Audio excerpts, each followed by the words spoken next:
ambitions qui sont les nôtres en matière de recherche. De l'exemple Airbus, de la coopération inter-nationale, puisque aujourd'hui on ne conçoit plus rien autrement que par l'intermédiaire de l'Union européenne et qu'on oublie qu'il y a eu et qu'il y a toujours des projets qui se sont construits par des coopérations entre les nations et dont on peut dire aujourd'hui que ce sont plutôt celles qui marchent le mieux. Il y a donc un avenir en dehors de la technocratie de l'Union européenne et un avenir notamment de coopération industrielle qui a fait ses preuves. Alors pour assurer sa prospérité et sa réindustrialisation, la France a absolument besoin d'une recherche fondamentale performante, suivie d'applications technologiques fructueuses dans tous les domaines scientifiques et techniques. Et ce, d'autant plus qu'il faudra soutenir une concurrence commerciale et scientifique avec de grandes puissances émergentes comme la Chine et l'Inde. On se posera la question de savoir s'il n'y a pas eu des erreurs stratégiques majeures qui ont consisté, dans le cadre de chantages commerciaux, à se soumettre à des transferts de technologies que nous risquons de payer extrêmement cher dans l'avenir. La France consacre environ 2,15% de son PIB à la recherche, alors que l'Allemagne, la Grande-Bretagne, la Suède, les États-Unis et Israël, pour ne citer que, fournissent un investissement qui est bien supérieur. Environ 46% de la recherche française est assurée par l'État et 54% par le privé. Eh bien, notre objectif est de parvenir en 2017 à consacrer 3% du PIB à la recherche. Je désapprouve au passage fermement les propos désobligeants qui ont été tenus par Nicolas Sarkozy contre la communauté scientifique dans son discours du 22 janvier 2009. La France possède une longue et brillante tradition scientifique s'appuyant sur de grands organismes de recherche publics, CNRS, CEA, INSERM, INRA, Institut Pasteur, etc. Ces universités et ces grandes écoles. Notre école mathématique est l'une des meilleures du monde. Nos industries de haute technologie et nos laboratoires pharmaceutiques sont de réputation universelle. Et dans un passé récent, nous avons été moteurs de projets absolument magnifiques, comme Ariane et justement Airbus, qui, je le rappelle, ne doivent rien, strictement rien, à la super technocratie européenne. Cela dit, nous avons toutes les raisons d'être inquiets pour l'avenir. Plusieurs réformes structurelles, loi LRU, nouveaux modes de financement de l'université et de la recherche ont été engagées sans réflexion de fonds préalables suffisante et ont désorganisé l'enseignement supérieur et la recherche. Les crédits de la recherche publique non finalisés ont été diminués de 10 à 30% suivant les cas, au profit de la recherche sur projet à court terme, gérée en grande partie par l'ANR et des investissements dits d'avenir, l'ABEX, IDEX, ces initiatives d'excellence. Ce système conduit à dépenser beaucoup d'argent, d'énergie et de temps pour au total faire moins de recherche. Les chercheurs sont donc obligés de gaspiller un temps considérable pour remplir des dossiers de demande de financement au détriment de leur mission fondamentale de recherche. Un dossier de l'Agence nationale de recherche demande environ 3 semaines de travail. Pour un appel à projet LABEX, les laboratoires d'excellence, le dossier demande plusieurs mois d'efforts. Les évaluations sont de qualité douteuse et la sélection est faite dans une totale opacité. Très souvent, les lettres de refus montrent que le dossier n'a pas été lu. Dans un tel dossier, les chercheurs doivent annoncer à l'avance ce qu'ils trouveront, ce qui, dans beaucoup de cas, paraît évidemment totalement absurde. Les découvertes scientifiques ne résultent jamais de la mise en œuvre technique de procédés déjà connus. Elles sont au contraire les conséquences d'un événement totalement inattendu et surprenant, se produisant souvent lors de l'exploration d'un domaine jugé a priori secondaire par ses pairs. On ne trouve pas ce qu'on cherche au départ. Et très souvent, une découverte génère de manière imprévisible des profits considérables dans d'autres domaines. Ce système de financement va donc tarir la source des découvertes scientifiques majeures. Les grands organismes de recherche publique, CNRS, INSERM, INRA, ne peuvent plus mener de politique de recherche réfléchie à long terme. En outre, ils sont affaiblis par la RGPP et transformés en coquilles vides. Et aucune structure ne prend le relais. Les LABEX ont une durée de vie inférieure à 10 ans, avec un financement incertain à moyen terme et une gestion difficile. Les projets ANR sont conçus pour 3 ans. La politique de Nicolas Sarkozy désarticule notre recherche et la fait tournoyer et zigzaguer au gré de la conjoncture politique immédiate. C'est vraiment dans ce domaine aussi la catastrophe du court-termisme qui est à l'œuvre. Ainsi, par exemple, la France ne pourra jamais mener un programme à long terme de recherche sur l'hydrogène, bien que certains brillants chercheurs aient des idées prometteuses pour démarrer, étude de la production d'hydrogène naturel près des rives médio-océaniques, utilisation de la vapeur d'eau des centrales nucléaires pour faire une électrolyse à moindre coût, etc. Un tel programme aurait également besoin d'ingrédients nouveaux, issus de la recherche publique non finalisée. Il faut savoir que l'ANR n'a pas de comité scientifique. Fin novembre 2011, elle a annulé le programme de financement sur les contaminants de l'environnement et leurs effets, lancé 1 an plus tôt. C'est d'autant plus regrettable que le nombre de cancers liés à l'environnement est en forte augmentation. La raison officielle de cette annulation n'est pas connue. Il est très possible que des lobbies de l'industrie chimique soient intervenus parce qu'ils n'aiment pas que l'on examine de trop près les risques liés à leurs produits. Par ailleurs, la qualité des évaluations, faites notamment par l'agence ARS, est en baisse. De plus, notre recherche connaît une carence inquiétante, à savoir le manque d'innovation technologique et de brevets industriels. Ceci constitue un frein terrible à la croissance, par ailleurs déjà mise à mal par un euro trop fort et l'absence de protectionnisme intelligent aux frontières. Le niveau scientifique de nos lycées est trop faible, et cela nous empêchera de former tous les scientifiques dont nous aurons besoin dans les prochaines décennies. La grande majorité des élites françaises formées dans les grandes écoles ne reçoit pas de formation par la recherche, à la différence de l'Allemagne et des pays anglo-saxons. Nos ingénieurs ne sont donc pas suffisamment formés pour faire preuve d'innovation. Parallèlement à cela, la plupart de nos dirigeants d'entreprise n'ont pas la culture de la recherche, ils préfèrent s'intéresser au profit immédiat et investir en bourse plutôt que d'investir dans la recherche. C'est ainsi qu'en France, s'est développé un capitalisme boursier, alors que les Allemands ont opté pour un capitalisme d'investissement. Très souvent, l'argent du crédit impôt recherche est utilisé abusivement par des grands groupes français à d'autres fins que la recherche. Notre croissance est en berne, alors que le crédit impôt recherche coûte plus de 4 milliards d'euros par an à l'État. En France, le doctorat n'existe ni dans les conventions collectives du privé, ni dans la définition des corps de fonctionnaires. Il ne forme quasiment qu'aux carrières universitaires et de recherche, ce qui n'est absolument pas le cas dans les autres pays développés. Ainsi, un étudiant ne se destinant pas à une carrière académique de chercheur n'a pas intérêt à consacrer 3 ans de sa vie à la préparation d'une thèse. L'organisation de l'aide à la valorisation en France est mal faite. Elle consiste en un enchevêtrement complexe de nombreux dispositifs au sein duquel les chercheurs ont beaucoup de mal à s'orienter. De plus, nos industriels, qui pour la plupart n'ont pas eu de formation par la recherche, sont souvent réservés à l'idée d'une interaction avec le monde de la recherche. Nous investirons, en ce qui nous concerne, 32 milliards d'euros dans la recherche. Le crédit impôt recherche sera réformé, de sorte qu'il profitera davantage aux PME et TPE innovantes. Car enfin, il faut quand même admettre que c'est surtout dans les TPE et les PME que sortent les innovations. En outre, il sera conditionné au maintien des centres de recherche en France et son usage sera davantage contrôlé. Les universités seront recentrées sur leur vraie mission, l'enseignement supérieur et la recherche. La gestion de leur masse salariale et la propriété et construction des bâtiments universitaires seront rétrocédés à l'État. Leurs crédits de fonctionnement seront remis à un bon niveau. Il est important de revaloriser le doctorat et d'acquérir une culture de la recherche et de l'innovation. Le niveau scientifique des lycéens sera progressivement relevé et ces derniers seront sensibilisés à l'importance de la recherche et de l'innovation. Le doctorat sera revalorisé et les élèves des grandes écoles seront encouragés à suivre une formation par la recherche, après ou parfois pendant leur scolarité.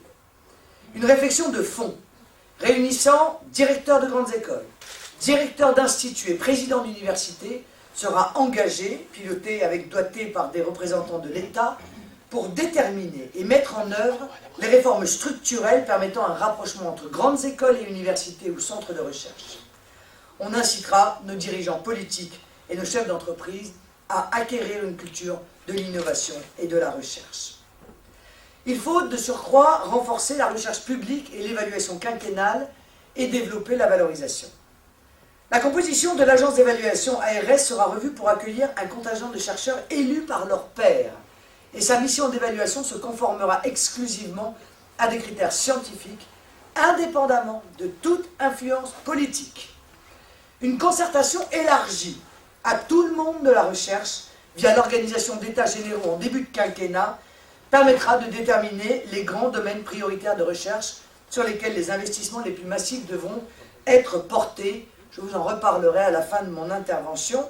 La planification stratégique de la réindustrialisation fixera dans le cadre de ces états généraux ses priorités afin que les filières industrielles puissent déterminer et cofinancer les travaux de recherche qu'elles jugent les plus utiles. La coopération entre la recherche privée et la recherche publique sera encouragée. Un effort de recherche sera porté sur des secteurs clés pour la compétitivité de l'économie et de l'industrie française, dont notamment le développement d'énergies alternatives au nucléaire. Bon, c'est mon dada, hein, excusez-moi, je pense à l'hydrogène, ça fait de nombreuses années que j'en parle, j'en avais parlé dès les élections régionales de 2004, on pense aux biotechnologies, aux nanotechnologies, en particulier pour ces dernières dans leurs applications médicales. En ce qui concerne précisément le secteur médical, l'accent sera porté sur, en plus de la lutte contre le cancer et les maladies cardiovasculaires, les maladies neurodégénératives, au premier rang desquelles, bien sûr, la maladie d'Alzheimer. Le budget de la recherche publique non finalisée sera remis à un bon niveau. On redonnera aux grands organismes de recherche publique, CNRS, INSERM, INRA, INSU, leur autonomie scientifique et les moyens de développer une politique scientifique à long terme. Ceci impliquera la création d'un certain nombre de postes, obtenus par exemple en transformant en postes permanents certains emplois précaires fournis par l'ANR. Les évaluations quinquennales des laboratoires de recherche publique seront rendues très rigoureuses. Elles comprendront une étude approfondie des rapports d'activité et des objectifs à venir, ainsi qu'une inspection sur place. Elles conditionneront le montant du renouvellement des aides qui ne seront plus reconduits de manière automatique. Il n'est pas raisonnable, mesdames et messieurs, que nos chercheurs passent actuellement autant de temps à remplir des dossiers de demande de financement et à faire de la bureaucratie. On leur donnera donc des moyens récurrents avec marge de manœuvre et possibilité de prendre des risques. On veillera à ce que les enseignants-chercheurs puissent consacrer effectivement la moitié de leur temps de travail à la recherche. On réfléchira à l'instauration d'un système de primes et de promotion pour récompenser les chercheurs qui iront au contact du monde industriel pour valoriser les découvertes de la recherche publique non finalisée. Actuellement, il faut bien le dire, la valorisation est l'une des rares activités à ne mériter aucune prime. L'organisation de la valorisation en France sera bien sûr simplifiée et rationalisée. On favorisera les coopérations internationales avec des nations très actives dans le domaine des transferts de technologies. On cherchera aussi à améliorer le processus d'aide à la création de start-up, en simplifiant au maximum la bureaucratie imposée aux chercheurs. La dotation du concours national d'aide à la création d'entreprises technologiques innovantes sera augmentée. Je vous rappelle qu'actuellement, son budget est de l'ordre d'une trentaine de millions d'euros, alors que celui de son homologue israélien dépasse largement les 200 millions d'euros. Enfin, il faut limiter la recherche sur projet à des objectifs ciblés et viser la simplification et la transparence. Une partie significative des crédits de la recherche sur projet sera reversée à la recherche publique et à l'emploi statutaire. La recherche sur projet sera limitée aux actions ciblées de type suivant. 1. Faciliter une collaboration sur un sujet précis entre des laboratoires français géographiquement éloignés et encourager la création de réseaux. 2. Permettre à des jeunes chercheurs de donner une impulsion à leur début de carrière. Et 3. Enfin, comme je l'ai dit tout à l'heure, aider à la valorisation. Les agences de financement comme l'ANR seront dotées d'un comité scientifique et travailleront dans la transparence. Le format des dossiers de candidature à un financement sera considérablement simplifié de manière à ce qu'ils soient complètement expertisables en moins d'1h30, sinon ils ne seront pas lus sérieusement. Le système des appels d'offres du type Equipex, Labex, IDEX, etc. sera remis à plat avec une période transitoire pour ne pas pénaliser les lauréats des années 2011 et 2012. Rappelons quand même que ce système conduit à dépenser plus de temps, d'énergie et d'argent pour au final faire moins de recherche, ce qui n'est pas performant. Par exemple, la préparation du projet d'IDEX de Toulouse a été conçue par un cabinet conseil et a coûté 400 000 € à l'université. Les intérêts de l'argent du grand emprunt seront affectés à l'aide à la valorisation et à la recherche publique. Enfin, en ce qui concerne les chercheurs, nous pensons qu'il faut améliorer et récompenser la productivité de qualité, et c'est la raison pour laquelle nous chercherons à attirer les meilleurs chercheurs étrangers et français, en tout cas à conserver les chercheurs français les meilleurs en leur proposant d'excellentes conditions de travail et des salaires gratifiants. On pourra par exemple développer un système attractif de chaires, et on augmentera les dotations des prix de l'Académie des sciences, ce qui aura pour effet direct de récompenser les chercheurs les plus méritants sans provoquer de vagues. Enfin, on renforcera le système de l'Institut universitaire de France. Voilà les axes de notre projet capables de relancer l'excellence française en matière de recherche. Pour terminer, j'aimerais évoquer devant vous un grand chantier qui, il est vrai, est un grand chantier stratégique et qui me tient à cœur. Il faut être conscient que la plupart des grandes difficultés du monde peuvent être réglées par des découvertes nouvelles. Je m'oppose en cela à l'analyse, à la posture, par exemple des Verts, qui considèrent qu'il faut la régression, l'arrêt de l'utilisation des moyens modernes pour les préserver. D'anciens responsables du Front National avaient dit à leur époque que c'était les mêmes qui probablement, lorsqu'on taillait des pierres pour faire des flèches, disaient qu'il fallait arrêter de tailler les pierres parce qu'un jour on n'aurait plus de pierres. Et puis entre-temps, on a découvert le fer et on n'a plus besoin des pierres. Mais il en est exactement de la même manière pour le projet. Je pense bien sûr non seulement aux nouvelles technologies, mais aux découvertes en matière d'énergie nouvelle, comme je vous en ai parlé tout à l'heure. Et comme j'ai déjà eu l'occasion de l'exprimer, je lancerai une grande politique stratégique concernant nos ressources, notamment maritimes. Je pense que cette vision est totalement absente dans l'esprit de nos dirigeants. Or, les 11 millions de kilomètres carrés de patrimoine maritime français sont et seront une source de richesse inouïe pour peu que l'on développe une vraie politique stratégique. C'est probablement dans la mer que nous trouverons un substitut au pétrole qui, au-delà de l'épuisement des réserves prévisibles, là pour le coup, crée une dépendance problématique de nos pays à un certain nombre de monarchies pétrolières. La mer, ce sera aussi une ressource en matière alimentaire. Je vous signale que déjà des algues sont utilisées pour nourrir le bétail en remplacement des farines animales, dont on connaît d'ailleurs les difficultés problématiques sanitaires. Et bien sûr, une ressource d'eau douce, puisque le monde, on le sait, sera un jour, et peut-être plutôt qu'on ne le pense, confronté à une pénurie d'eau douce. Or, nous savons faire. Nous, entreprises françaises, nous savons désaliniser l'eau de mer, et nous pouvons, dans le cadre d'une recherche stratégique, améliorer considérablement ces possibilités de transformer l'eau de mer en eau douce. Enfin, de nouvelles molécules trouvées dans les fonds marins font l'objet aujourd'hui de travaux encourageants pour la recherche médicale. Nourriture, eau, médicaments, énergie, il est plus que temps de s'intéresser à ce trésor que représente l'or bleu et qui fait de la France le pays le plus riche d'Europe en la matière, la deuxième puissance maritime du monde. Cet or bleu qui permettra de surcroît de redonner d'ailleurs à nos territoires d'outre-mer une vraie place économique dans la dynamique française. Il n'y a plus une seule, en réalité, grande politique stratégique menée depuis de très nombreuses décennies dans notre pays. Il faut que celle-ci retrouve une place, car je sais qu'il n'est plus de mode d'avoir des visions à long terme et de s'engager pour les générations, stratégiquement pour les générations futures. C'est pourtant cela qui permettra aux générations futures de pouvoir croître et prospérer. Et il faut donc arrêter le court-termisme qui est depuis trop longtemps le seul horizon indépassable de nos dirigeants politiques en la matière. Voilà, mesdames et messieurs, pour ce qui concerne la recherche. Si vous avez bien sûr des questions d'actualité à me poser, je suis à votre disposition.